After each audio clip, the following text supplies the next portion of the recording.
RTV app వార్తల్ని క్షణాల్లో చదివే అవకాశం ఉంటుంది. ఒక న్యూస్ పేపర్, ఒక టెలివిజన్ ఛానల్ మీ చేతుల్లో ఎప్పుడు ఉంటాయి.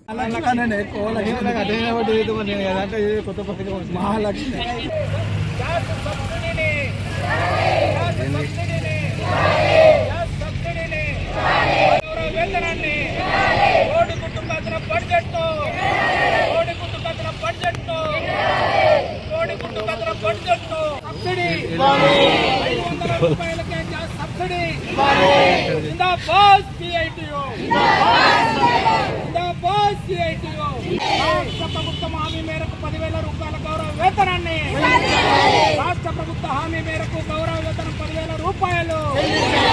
కోడిగుడ్డును కదిన బడ్జెట్, కోడిగుడ్డు కదిన బడ్జెట్, నెల బిల్లులు. మధ్యాహ్న భోజన కార్మికుల పరిస్థితి దీనంగా ఉంది.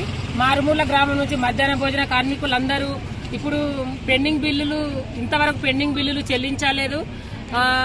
కొత్త గవర్నమెంట్ వచ్చిన తర్వాత ఎన్నికల హామీలో మాకు 10,000 వేతనం ఇస్తామని ప్రకటించిండు.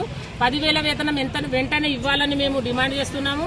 తర్వాత గ్యాస్ సబ్సిడీ ఇవ్వాలని, పిఎఫ్ సౌకర్యం కల్పించాలని, యూనిఫామ్ ఇవ్వాలని, మెను ఛార్జీలు పెంచాలని మేము డిమాండ్ చేస్తున్నాము. తర్వాత ఇప్పుడు పెరిగిన ధరలకు అనుగుణంగా ఇప్పుడు ఒక పిల్లగానికి వాళ్ళు రైస్ మాత్రమే ఇస్తున్నారు 100 గ్రామ్స్. తర్వాత ₹5.45 ఇస్తున్నారు. అవి ఏమాత్రం సింగిల్ చాయ్ కూడా వస్తలేదు. అవి ఏమాత్రము సరిపోవడం లేదు.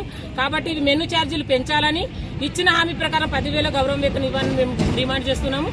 నేను జిల్లా అధ్యక్షురాలు శారద. మరిన్ని వీడియోస్ కోసం ఛానల్ ని సబ్స్క్రైబ్ చేయండి. లేటెస్ట్ అప్డేట్స్ కోసం వాట్సాప్ ఛానల్ ని ఫాలో చేయండి. అండ్ లింక్ డిస్క్రిప్షన్ లో ఉంది.